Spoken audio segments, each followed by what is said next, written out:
GP3, made it up into GP2 briefly, but has been making a bit of a sports car name for himself.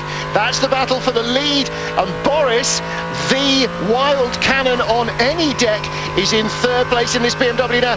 He may be the joker in the pack when he's doing NASCAR tonight and inside NASCAR, but he still knows how to drive a race car, Boris. He's a good pair of hands and so fiercely competitive. He and Bill Auberlen really well matched in that car, and I imagine that they're in for some long stints here. Yeah, Boris, of course, making his mark in Europe way back in the BPR series, Callaway Corvettes, and he really was the standout character of the whole series for some years. Lead changes, nothing yet. This is the American Le Mans 24 hours. This is the World Centre of Speed. We've got a German leading in DP. We've got a Scotsman was leading in GT. We just had that change. Craig Stanton back now. But just looking up at the front, Bergmeister from Angelelli, Pruitt, Dial, Garcia and Scott Dixon. Dixon got pushed back one place at the start, not usual for Scott, but he's running there in a solid 6th place at the moment, and we're still riding with Dominic in GT. And down the scroll at the top, you can see Jörg Bergmeister still leading in the Daytona prototype class. There is Wayne Taylor, team boss of the 10 car. The SunTrust car in 2nd place with Max Angelelli. Scott Pruitt 3rd for Target Chip Ganassi Racing. Dominic Farnbacher in 4th position in the GT class. Craig Stanton holds the point from Robin Liddell and Boris Said, and Shane Lewis right in the mix as well. And this is the view from the 01 car. The 10 car in front, this is 2nd and 3rd overall, and they are in the lead battle in the GT class as well. That's the TRG car that started at the very last place in the field, the 67 car, the one that was fastest in qualifying in the GT class, but didn't get the pole because it's, as Mark said, its rear wing was just a fraction too far back. Probably didn't give them any real speed advantage, but rules is rules. This is, of course, the problem now. Traffic we're getting into. 16 laps completed, 32 minutes of the race run, and as Martin just said, the race leaders now gobbling up all the GT cars. This is on the west banking, 31 degrees. This is as steep a banking as sports cars ever race on. Look at that, absolutely stunning, 200 miles an hour. That is for 2nd place. They go 3 wide around the Mazdas.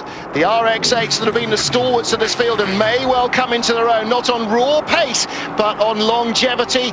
And they're up behind that blue and white PR1 BMW M6. Ryan Lewis, another Scot who has done this. How many of the Scottish drivers got to start? Ryan DL did. Dario didn't. He didn't get to start. Ryan Lewis did.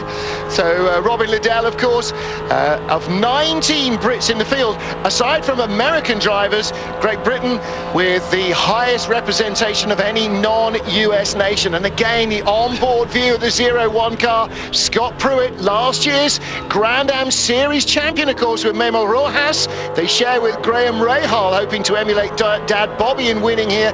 And Joey Hand, the 4th driver in that 01 car. They've got a really good run going at the moment, harassing Max Angelelli. Yeah, this is really pushing. Scott Pruitt then in the BMW engine car now, 2nd year. The Ganassi, of course, have had BMW since Lexus more or less dropped out. Car in front, Angelelli.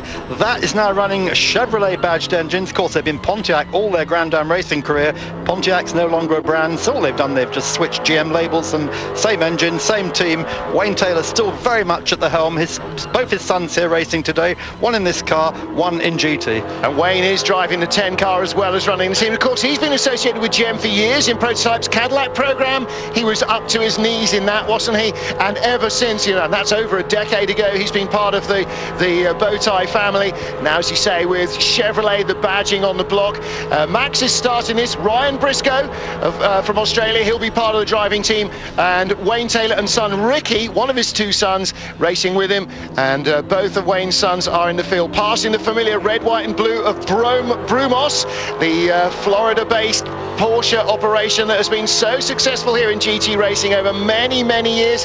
That 59 car, Andrew Davis starts that, shares with Mark Lee, Lee Keane, and the legend that is Hurley Haywood. Still racing for Porsche, still racing for Brumos, and look at that, 3 wide around the 07 Banner Racing Camaro. Another Chevrolet driver, and it's Ollie Gavin swapping his Corvette for his Camaro this weekend. again. He shares with Eric Curran, Bruce Ledoux and Gunter Schaldak. So he's the name you have heard of. They go 3 wide. That's the third look at that. That's not well, it is an action replay. They're just not doing it again. But again, one of the things about this banking, Mark, is the high speed. You've got enough room here to have 3 proper lanes of traffic, but you've got to watch your mirrors. Yep, and of course you've also got corners here, which you haven't got, proper road racing corners, which you don't have on the tri-oval normally. So, Action Express right up in the front. That was Brumos. If you're looking for Brumos in DP, you won't see them. There's 2 Action Express cars. They are effectively still Brumos, but Brumos itself in name has taken a step down into the GT class. Not really a step down, of course, because they've still got factory drivers. But look for the 2 Action Express cars. The number 9 cars, the car that won last year, Bob Johnson's team with Juan Barbosa, Terry Borchella and Christian Fittipaldi. Those guys all really strong. They've got Max Papis as well, JC France, the son of the family that owns the Daytona Speedway. JC hasn't always covered himself in glory. Hopefully he'll come good this weekend. And that car, as you can see on the scroll, the 9 car in 14th place in the minute. João Barbosa, the Portuguese driver, started it. And Jan Halen in 16th position, another Dane. Got a few Danes in the field, lots of ex-single-seater driving Europeans that you'll see here making their name. And in the GT class, still a close battle. Craig Stanton hanging on in the Porsche. Camaro second with Robin Liddell. Third place, Boris Said in the BMW. Dominic Farnbacher, the poleman, in 4th position ahead of Jeroen Blekemolen, double Porsche Super Cup champion. He's in the 54 Porsche, one of the TRG cars, and he's the name you will know. He shares with Brett Curtis, Tim Pappas, Patrick Pilet, who's a Frenchman and a factory Porsche driver, and James Safronis, another regular in the American racing fraternity, going by Boris Said there. Another BMW passing a BMW.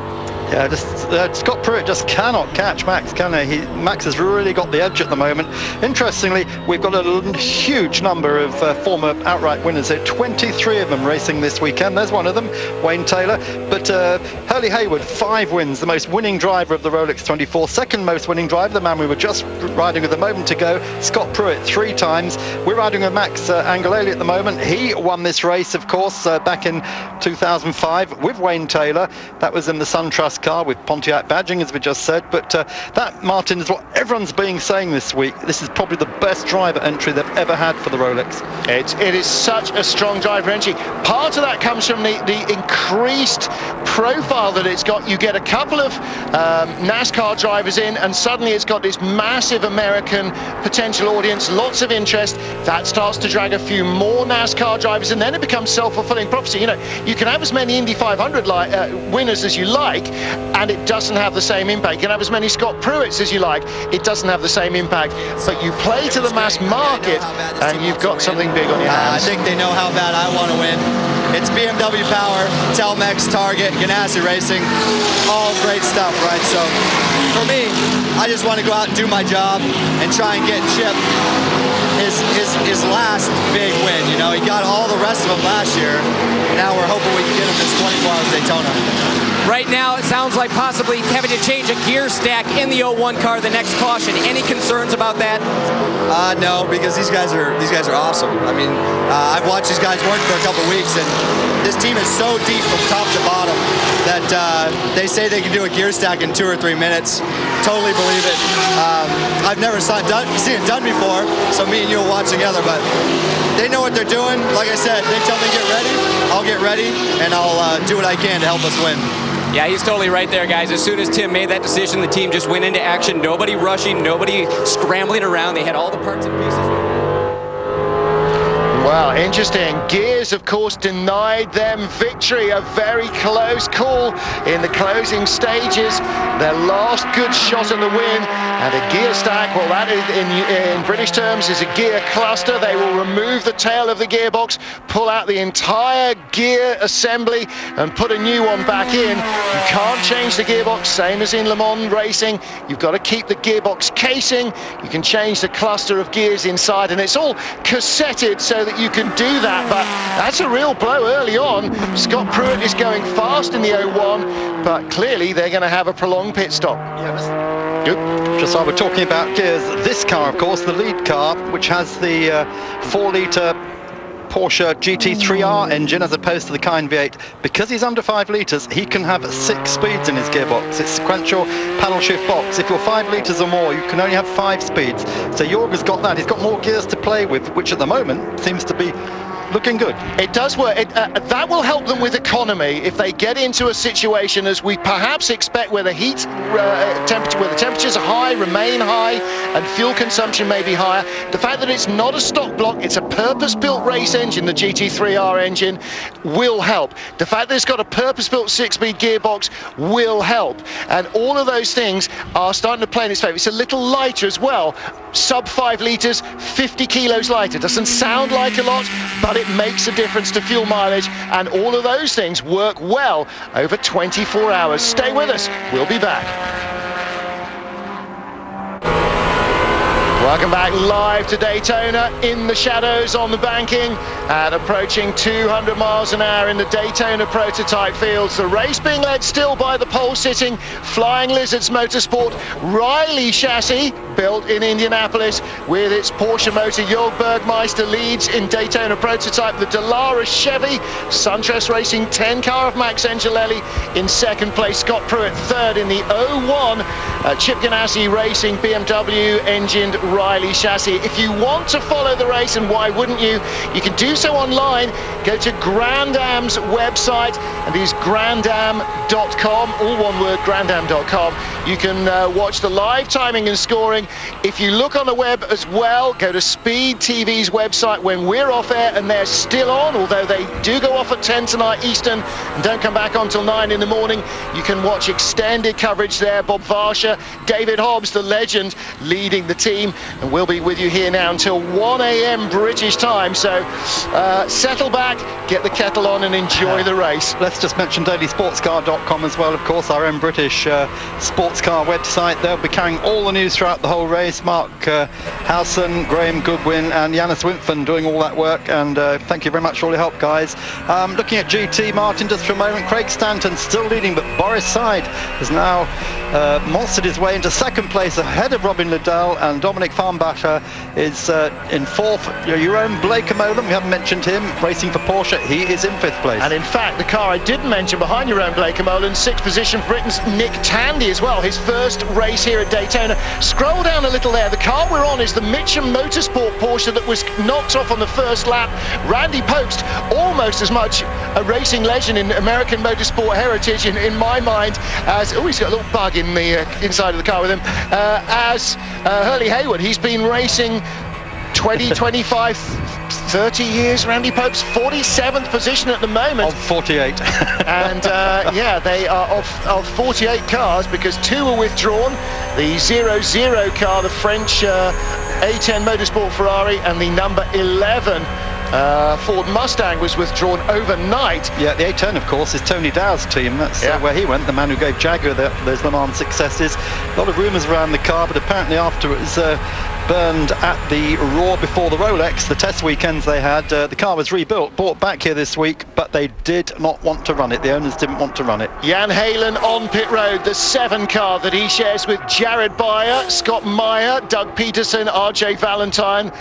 Old Uncle Tom Cobley and all is the only thing you can say that. It's a Riley Ford, run by the Starworks Motorsport team, 16th place, 22 laps completed, and it's taking tyres. Now, that would be standard. You'll do tyres and fuel, and then look at the problem the driver has reported. As you can see, it's an empty pit road, 22 laps in. Is it just a fuel stop? That would be really quite early, I think. If it's a tyre stop, they've got 30 sets of tyres for the entire 24-hour race weekend. That would be a tough break as well, because they want to go an hour on tyres, or they're going to be in real trouble. Let's tell you something about these tyres. I mean, they've had a number of tyre suppliers. We've had Hosier, we've had Pirelli the last few years. Now it's Continental. The Continentals, the DP drivers, as we're just hearing Bob Farshot and David Hobbs having a chat behind us. Sorry you can't hear it, but we'll continue to tell you what's going on. So Continental, brand new this year. We'll come back to the minute. I think we're going to take a short break, Martin. Yeah, unfortunately we can't drop in and out all the time with Hobbs. Enlightening as it would be, we'll take a quick pause and we'll come back.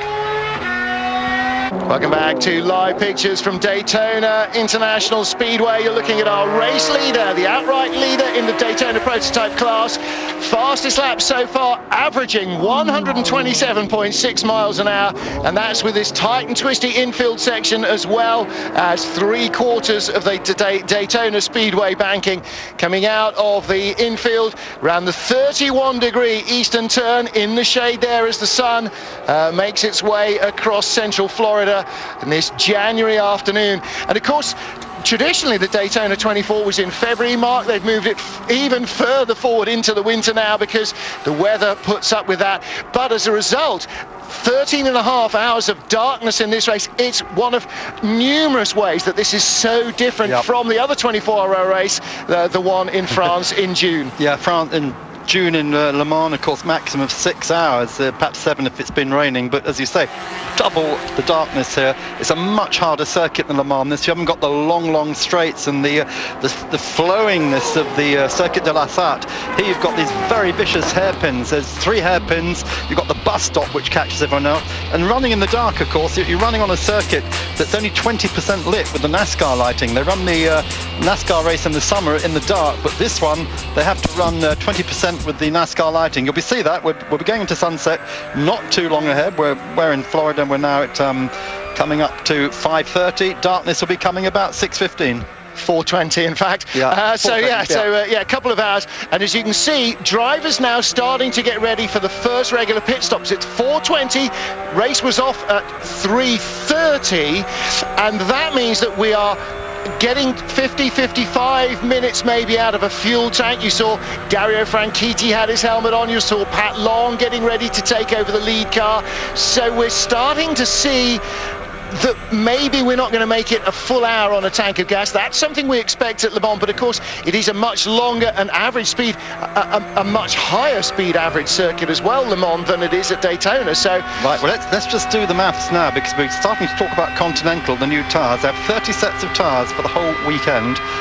They're going to have to stop 24 times, probably.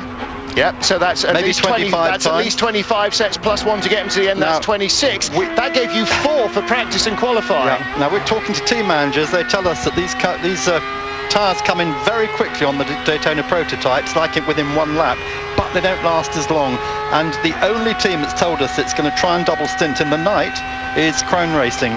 Now, Krone Racing is somewhere down the field at the moment. GTs is the opposite. They take 3 or 4 laps to come in, as we saw, but they can go much longer, and all the GT teams say they can double stint throughout the night. Well, this is the 69 car. Jeff Siegel started this Speed Source Mazda RX-8 with Nick Ham and Anthony Luzaro, the other main names. They also share with Nick Longhi and Emil Assentato. And that wine, of course, is the Mazda rotary engine, so beloved of Le Mans fans.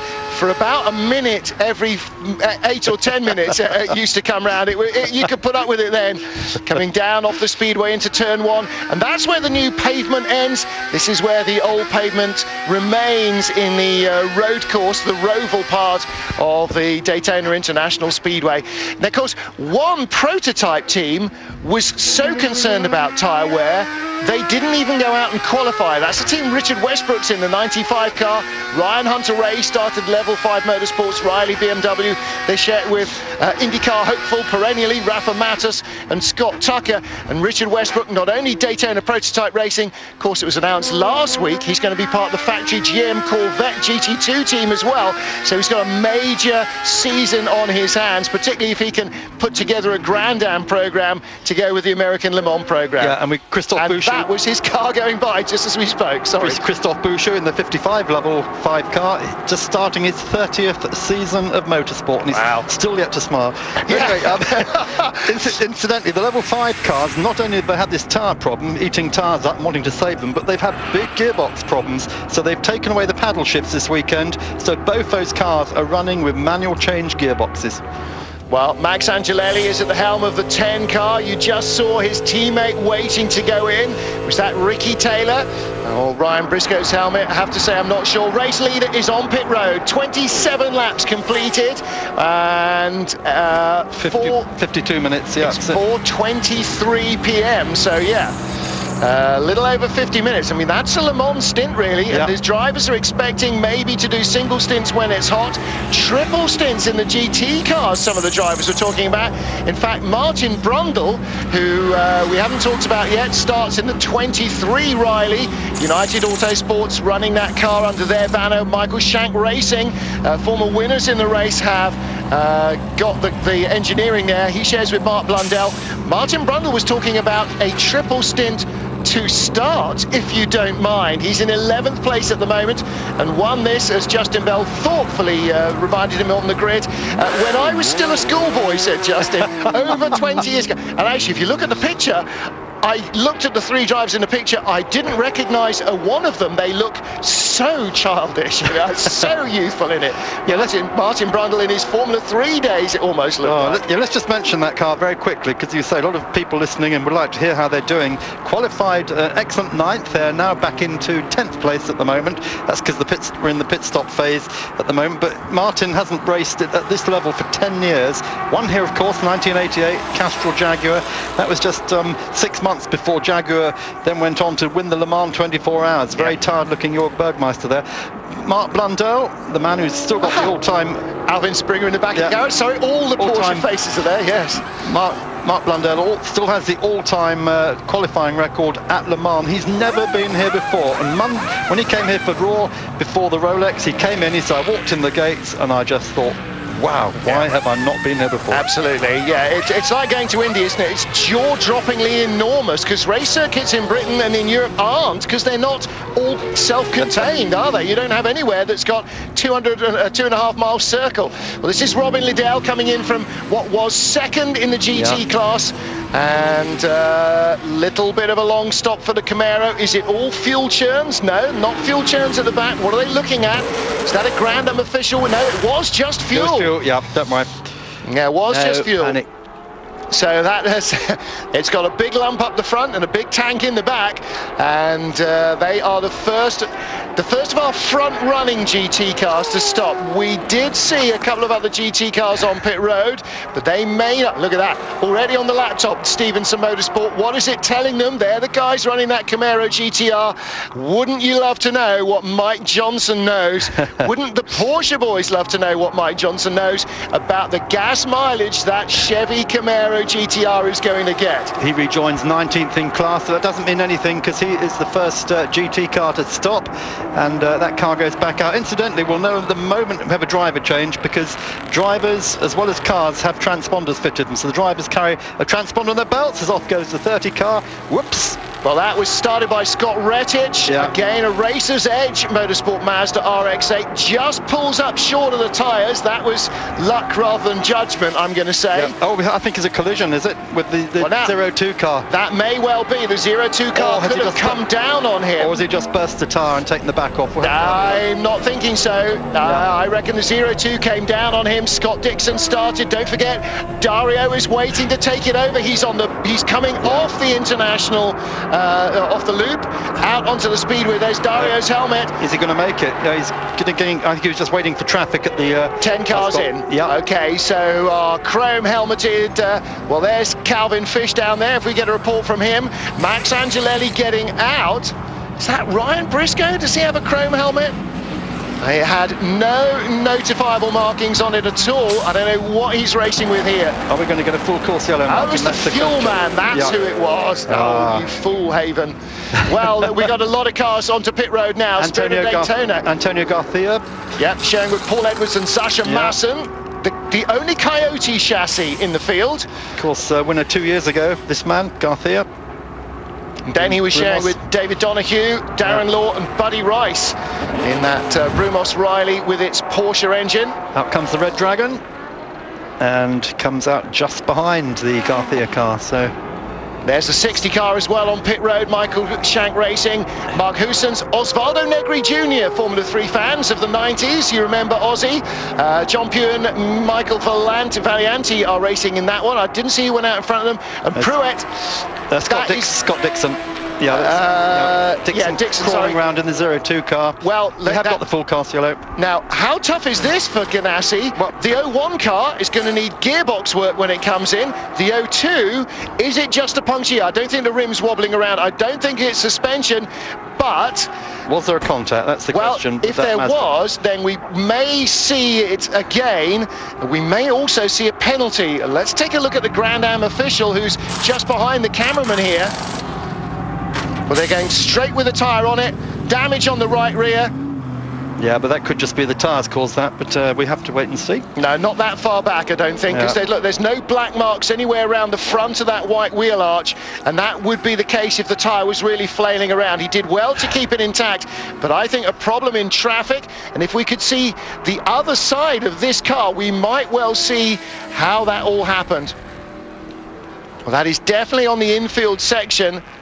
Now that's turn one. Was there a coming together? Did the prototype just try and come around the outside of the Mazda and make contact, or did he just dive in front of him and stand on the brakes to slow down, and the Mazda couldn't stop in the distance that was left? Yeah, I mean, here we go. Here we go.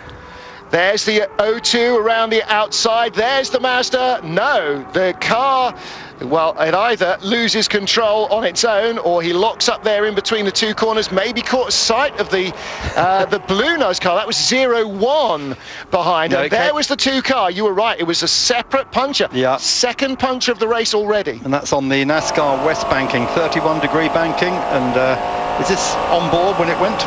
This is on board with the 0-2 car as the tyre lets go. Bad news indeed for them. Well, welcome to our audience in Great Britain, British Eurosport, joining us as we continue with coverage of the Daytona 24 Hours. The Rolex 24 at Daytona, looking there at the right rear corner of the 0-2 Chip Ganassi racing car, which just came in with a puncture. First round of pit stops completed for most of the front runners, with 55 minutes in the can of this 24-hour race. Martin Haven and Mark Cole with you to look through the action. This is the Mitcham Motorsport Porsche of Randy Popes that got pushed off on the very first lap. Semper Fi, of course, is the motto of the US Marines, supporting, clearly supporting a charity fund for looking after injured US servicemen. And despite being knocked off on the very first corner and spending a couple of laps getting recovered from the sand, car seems still to be running fast, even though it's way at the back of the field, which currently is being led by the 0-1 Chip Ganassi car of Scott Pruitt, the pole sitter and early race leader for all the laps up until now. Jörg Bergmeister in the Flying Lizards car, having taken his first pit stop and dropped back down the order. Yeah, we're right in the middle of the pit stop cycle at the moment, so don't take too much notice of that. Bergmeister, I think, will be leading again when that comes through. So Jörg Bergmeister starting from pole position, led off Max Engeleli, Scott Pruitt, Ryan Dial and Scott Dixon. Very little change up at the front until the stops, but all the excitement, Martin, was in GT, wasn't it? Robin Liddell, the star of the first few minutes. Yeah, Scotland's Robin Liddell in the Camaro GTR, the Firehawks car, having a really aggressive run. Sixth on the grid, he was fourth into the first turn, third into the second turn, and he'd taken the lead before the end of lap 2, but it was the first of the GT cars down pit road for fuel, first the front runners anyway.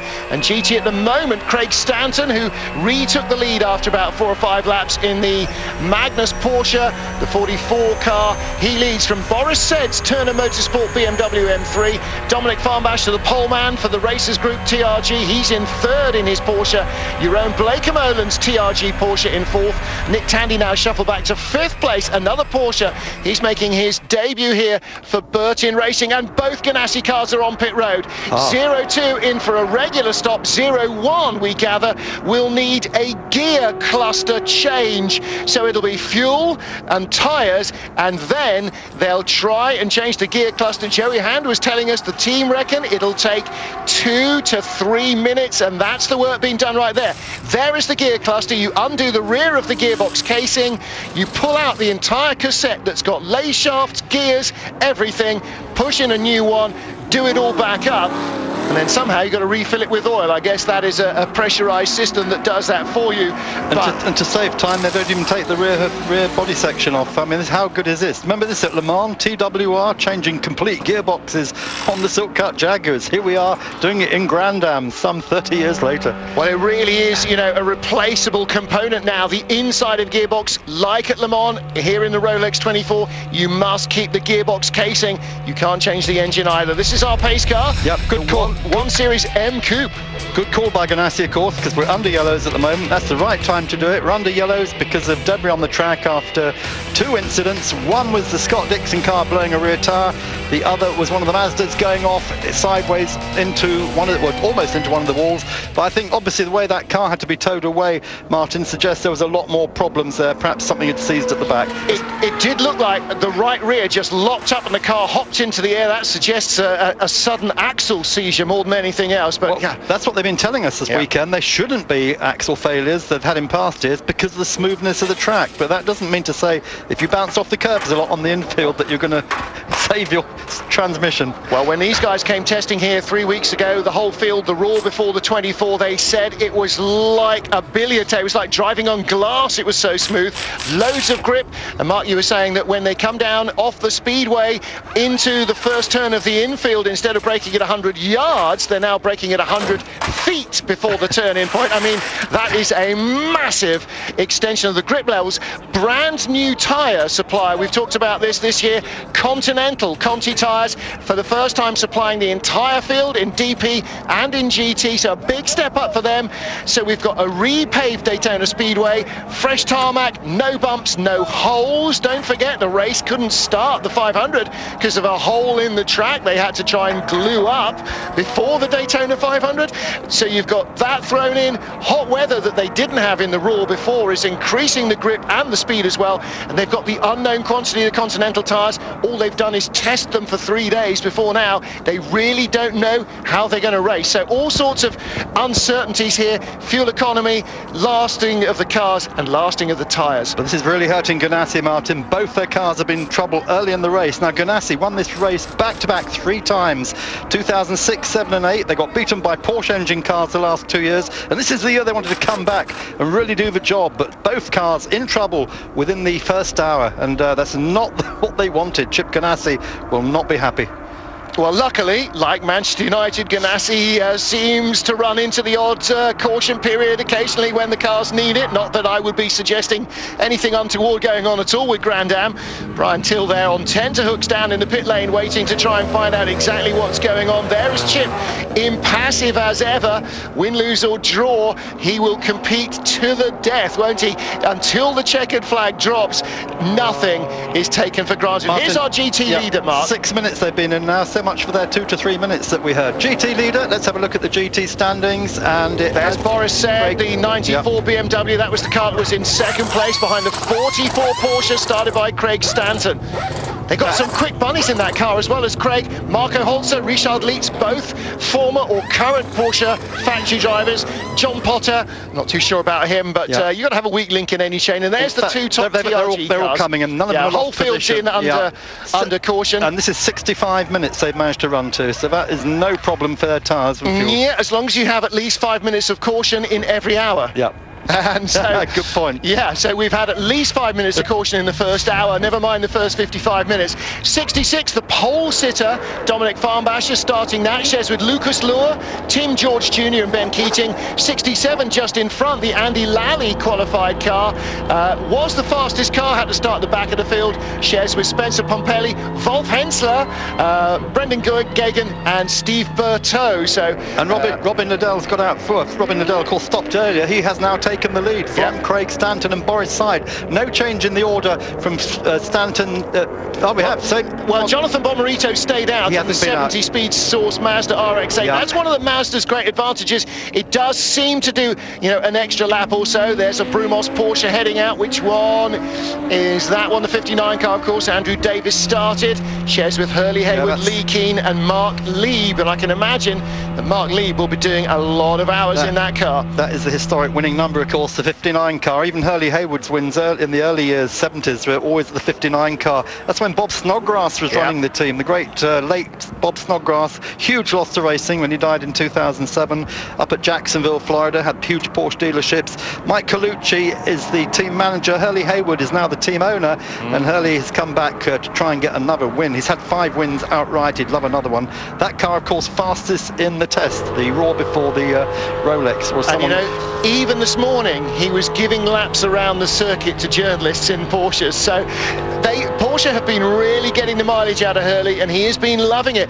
In fact, the guy that won a drive here in the I've completely forgotten the name of it. Anders Hildebrand's going to kill me. Ross Kaiser won his drive with Doran Racing, the Daytona Prototype Field. The Sunoco Challenge. In the Sunoco Challenge for the 24. When he won that and he came here for the Raw before, he got a chance to chat to Hurley Haywood. He had no idea who he was, no idea of any of his history. He looked it up when he got back, but he got he not only got a drive round, he got a drive round in the 911, the Brumos Porsche that Hurley won back in the 70s. Now, that was the ride of a lifetime, and he only appreciated it afterwards when people talked to him about it. Here we go, green again, 10 car of Max Angelelli, still at the wheel, he leads. 90 is Antonio Garcia, the Spirit of Daytona Racing Coyote, that dark blue car with the Chevy badge on the nose, and wriggling around right behind it is the Gainsco car of Alex Gurney, the 99, and Gurney in third in the queue, 7th in the queue, is 6th in the queue is the 45 car, Pat Long, the Flying Lizards car, silver front, and the Lizard and the red, or kind of dragon head, and the red rear end there. That is our pole sitting car. It's the start all over again almost then, wasn't it? Great stuff there as they go through the first few turns, onto the infield and then down through the dog leg. So fast, that part of the track, round the East Horseshoe, which are going round right now, and then this takes them back up onto the banking, the West Banking, NASCAR turns 1 and 2, 31 degrees, the steepest banking in road racing anywhere in the world. Okay, NASCAR race on it, but these are proper cars. Top 3 are starting to break away. This battle here, you see Osvaldo Negri Jr., right behind him, Dan Gurney. He's the son of the tall Texan, Daniel Sexton Gurney, the man that won the first endurance sports car race here, the 3-hour race, February the 11th, 1962. And behind him is Pat Long, the Californian redhead, who shares that pole-sitting car with Jörg Bergmeister. On board in the field. First turn action, bing bang, just like the start of the race, and Pat Long keeping his nose out of trouble on the outside. This is the 01, and that's really Liddell up the inside, and a half spin, just avoiding the back of the 81 Dragon Speed Ferrari. Kurt Wagner started that car in the GT class. Yeah, this is where traffic again is starting to come into play, and the drivers have to be just so careful. It's the same rule anywhere in racing. If you're in the faster car, the onus is on you to make the pass safely. Where we're going to have the problems, of course, is later on. Once sunset comes in about hour and a half's time, things are going to change dramatically. Well, there's Bergmaster, our pit leader. Jamie down there with him. See if we can hear. We were making improvements from the test in Homestead, the test here, and then just before the session, before qualifying, we finally got the car right, and we didn't really touch it since then, and it's just fast. And obviously our Porsche engine is really strong as well. All right, Chris Neville, you have more pit lane? Yeah, during that caution, Scott Dixon. Okay, Scott Dixon on the radio to the Ganassi crew, reporting that the O2 presumably felt okay, because it's certainly continuing at pace. Going into 5 and then getting onto the banking, it finally went. So a bit of a strange one there. I think it was just a malfunction. Didn't really hit anybody or anything like that, but definitely not the right way to start the 24-hour. Looked like a little bit of damage to the bodywork at that right rear corner. Any concern there? No, I think it'll be fine. You know, we can definitely replace those, and we've definitely got spares later. Maybe when we're doing a routine brake change or something, we can, you know, put some attention to that. But you know, hopefully we can get back on the lead lap. But I think the car's pretty good. Yep, go get some rest. Excellent. And maybe you could. So, yeah, Scott Dixon there reporting he was at the helm when they picked up that puncture. Chip Ganassi Racing's 02 now has Dario Franchitti, double Indy 500 champion and race winner in the Indianapolis 500. He is at the helm, share with Jamie McMurray and Juan Pablo Montoya. I tell you what, if you want all-star lineups, there is one. Scott Pruitt, Graham Rahal, Mima Rojas and Joey Hand in the 01 Ganassi car. That's another very strong lineup. Scott Pruitt, again, you know, one of those drivers who's been racing since the early 80s IMSA GTP days. The voice of Andy Green, the Grand Marshal, started the race, gave the command to start the engines, of course. Fastest man on the planet, the only man to have driven a car above the speed of sound, and the petrol and diesel land speed record holder, the only man to hold simultaneous records in 2 vehicles. But he goes faster than that in his day job, of course. He's still in the RF, he flies Tornadoes, he's served in Iraq and Afghanistan, and a lot quicker than the 763 miles an hour he did on the ground. But yeah, but never that low. Yeah, great to see the wing commander here, and so many Grand Marshals over the years. You know, the first land speed record here on Daytona Beach, 1905. It was Arthur McDonald in a Napier 6. How we've come on since then. And what was the speed? Probably about 46 miles an hour, 64 miles an hour. Mind you, that probably feels like death on the beach even in these days. Ryan Hunter-Ray, we're on board with him. This is the level 5 Riley BMW that we talked about a little earlier. Didn't go out in qualifying because they were so worried that 30 sets of tyres for the entire weekend may not be enough. There is an absolute limit on it, and as you can see, they're just in front of them is the 8 car, Starworks Motorsport, Ryan DL, Thomas Enger, the big names in that car. The Riley Ford they share with Colin Brown, Mike Forrest and Jim Lowe. Great view again of the banking, and if you're wondering why they've got a dotted white line down the middle, that's for location. Even the NASCAR drivers use them to place the car exactly on the racetrack, and when you're on an oval at speed, boy, you need those. Now the Crown Cast Royal car, the 60 of Osvaldo Negri, Mark Huson's John Pugh and Michael Valianti sharing that car with him. They gave a really good account of themselves in the opening hours in the last 2 years with that car, and again having a really strong race. And 2 of his former teammates, or one of his former teammates, Brad Frizzell, is also racing here. Ozzy used to race with him in GT class. And up the inside, Pat Long having a look at the 99 car of Alex Gurney. Gurney started that car, shares with John Fogarty, not the one out of Creedence Clearwater Revival, I have to say, and Jimmy Johnson. And they were looking so relaxed before the start of the race. Jimmy having a really nice chat earlier on with one of the Speed Pit reporters, Brian Till, about their hopes for the race.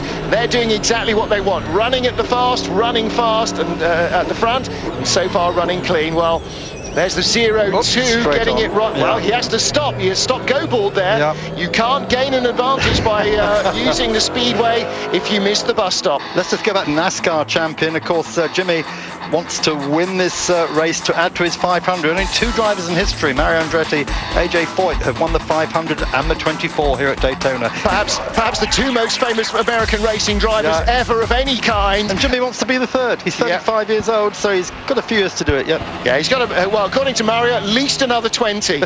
And Mario Andretti, what a legend. I'm sure most of you are probably aware he was in the UK last week on a major tour of UK RAF and USAF air bases with the IRL cars, Champ Car cars. They brought a couple of cars over and were doing demo laps and donuts and high-speed passes at the Air Force bases, really taking the show on the road to the troops, and greatly appreciated places like Mildenhall and Suffolk and the RAF and USAF bases. So, you know, what's Mario now? I shudder to die. I won't even mention on air how old he is, but, you know, with all the enthusiasm still of a 23-year-old, quite incredible. When you said he's on tour, I thought you were going to say with Creedence Clearwater Revival. No. No, I think he's hung up his microphone, and probably a good thing too. So great weather here this evening. The sun's starting to go down now, sinking over the Gulf Coast, which is about 100 miles across Florida from here. We've got Orlando between here and there, but we've got a stoppage already, and that is... There's the 81 Dragon Speed Ferrari of Kurt Wagner, Doug Barron, Fred Pordad and Nick Jones. Kurt Wagner started his GT racing career in Porsches and was their car contact. That's the 42 Mazda coming down pit road, the Team Sahlen car, one of two cars in the team, identical Mazda RX-8, 42 and 43, and they share the same 5-strong driver lineup. Joe Nonamaker and his two sons Wayne and Will, with Mimo Gidley and Joe Sahlen, who predictably is part of the Sahlen's family that sponsors the team. They've got identical cars, 5 drivers, Dad and his 2 boys and some friends. A jolly weekend out at the Daytona Rolex 24. What a great race. And oh, again in traffic, look how close. You can see that Pat Long has already got by Gurney. He's up into 5th place, and now he's piling the pressure on. He's got by Osvaldo Negri for 4th place, taking advantage of traffic. And that again, that's factory driver. That's why guys like Pat Long, like Jörg Bergmeister, are salaried by Porsche. It's for moments that change races like those where you've got that professionalism, the cut and thrust. And look at the 82 cars. You know what? They might be better off just parking that for a while, concentrate a little more on the 83. But of course, they've entered both cars. They want to get both to the finish. That's job number 1 for the weekend for the Nonamaker family. Now, this isn't your common garden Mazda RX-8. All the Mazdas running in this race are space frame built by Bill Riley of Riley Technology. He's also responsible for the DP cars, and so it's not really a question of replacing any chassis parts. It's all tube underneath there. And of course, you're exactly right, it's not standard car wings either, like a NASCAR. It's built from sheet, so it's built from a tube frame chassis with sheet metal formed around it to replicate the Mazda RX-8. So you can't just go and buy parts from a Mazda dealer or off the production line. And the Grand Am officials, perhaps wisely, given the speed that even these cars are going to produce, are saying, look, that headlight, bit wobbly, in my opinion. And now we're getting into 13 and a half hours of night. You don't want to have a massive blanket of black tank tape like this crew member with his arm up has got, because that will mean you then have no light at all. That's just and that's what happens. Yeah, absolutely. Nights come early. Well, speed have gone to a break and are coming back. We'll take a quick pause now. There's Hurley Haywood at Daytona. Welcome back to the Rolex 24 at Daytona, and hunting that watch in the GT class. Your Rolex leader still is Robin Liddell. And the Scot back out in front in his Camaro, courtesy of stopping earlier than the rest of the field and making full use of it. Kept his nose in front despite the fact that everybody else stopped under caution. On board, Boris said, still in the BMW there. And Mark, again, this is going to be a really interesting battle. Boris second in the BMW in the GT class. Third is your own Blake Molan in the TRG Black Swan car, which is predominantly white and black. That'll be the third car you can see there. And, sorry, white and green, the Black Swan racing car. There you see it on the banking. Your own Blake Molan, double Super Cup champion. Another factory Porsche driver, Patrick Pilet. Of course, we so often see in the IMSA Matlock performance team in the Le Mans series and at Le Mans. Pilet also driving that car with Tim Pappas, Brett Curtis and James Sofronis. And Blake Molan really looking forward to this, his first ever drive in the Rolex 24. A man who has been in Porsche racing in the Super Cup very successfully the last 3 or 4 seasons. Last year turned his back on it and went GT racing, and that's proved to be a good call. Come over to the States, make a name for yourself, find yourself a ride. That yellow BMW again, like the Mazdas, it's a tube frame, it's another Riley Technology chassis, one of 24 cars Bill Riley's got here today. Big lock up there at the back for one of the Mazdas. But just going back to Turner Motorsport for a moment, the Boris side, Bill Aberlin car. Turner Motorsport, run by Will Turner out of Amesbury, Massachusetts, and that's the 5-litre V8 they've got in there in that BMW. So that car really helping, getting a lot of help from BMW North America now. The engine's supplied by BMW Motorsport. They have gone the opposite way to Porsche. Porsche didn't like their engines being played around with in DP, but BMW very happy to have a front-running car here in Grand Am. And the 70 car, Jonathan Bomarito, really looking sharp in 4th place in the GT class, and really trying to put in a move there on the, well, between the 4 and 54 Racers Group car. That's Ryan Everly's car, shares with Kenny Wallace, the 4 car, on the back of that little train. Several different sets of liveries for the Racers Group, TRG. And as you can see, battle there with the TRG Black Swan racing car in third place, and Jonathan Bomarito in that black and gold 70 car, another of the Speed Source Team Mazda RX-8s. Yeah, there's a nose waiting for the 5, Action Express, Riley Porsche. And Brian Till there talking to you about the aerodynamics of the various different cars. That's something that's going to change the look of Daytona prototype racing for next season. They're going to have a new look to the cars. Changing a gurney like Oswaldo Negri did in the 60, when he comes in, the team opens a little gate and they slide this gurney lip out. This one happens to be made of carbon fiber. Then they'll take one that's not quite as tall and slide it back into that same groove, close the gate, and send it back out. That allows for less downforce and less aerodynamic drag as well. So the aerodynamics of these cars are very adjustable on pit stops. The problem is, with the changing weather conditions, with the tailwind that we have today, it's anybody's guess just how much downforce you're going to need when you first go out. Brian Till, one of 6 speed presenters this weekend to have raced in the Daytona 24. So far, Bob Varsha has not made it into the driver's seat, but he's seen an awful lot from trackside. And Brian Till raced in a BMW in 99 in this race. So where were we? Yeah, gurney flaps, or well, yeah, I guess even now in Formula One it's called a gurney, isn't it? And again, we go back to the tall Texan Daniel Sexton Gurney, the man who invented all of those, or the man at least who is credited with inventing it, probably just used them a lot when he came over to Europe. Our GT leader still Robin Liddell, our overall leader still the 10 car Max Angelelli, who started it. Look at that, you've got Camaro, BMW, Porsche and Mazda, the top 4 in the GT class. And I do think, Mark Cole, that that GT class is going to be anybody's guess. Tyre mileage, tyre wear, fuel mileage, and the usual incidents and accidents could well play their part. Yeah, then some big announcements yesterday at the press conference yesterday for Grand Am. Eddie Cheever is bringing the Ferrari F458 to Grand Am. They're building, Michelotto in Italy are building models of that to replace the F430 when it's retired from here. And Mark Raffer, the technical director of Grand Am, added the Audi R8 and Mercedes SLS are underway for Grand Am as well. So this series is really increasing exponentially, certainly in the GT side. Well, Grand Am are really looking at trying to throw the door open a little bit wider. You know, they started by introducing particularly the Daytona prototype class, keeping the cars and the rules stable so that you can invest in a car, and if you spend $500,000 on a car, you can still race exactly the same car 5 years later. That's the whole point. That's what gives the value to the cars.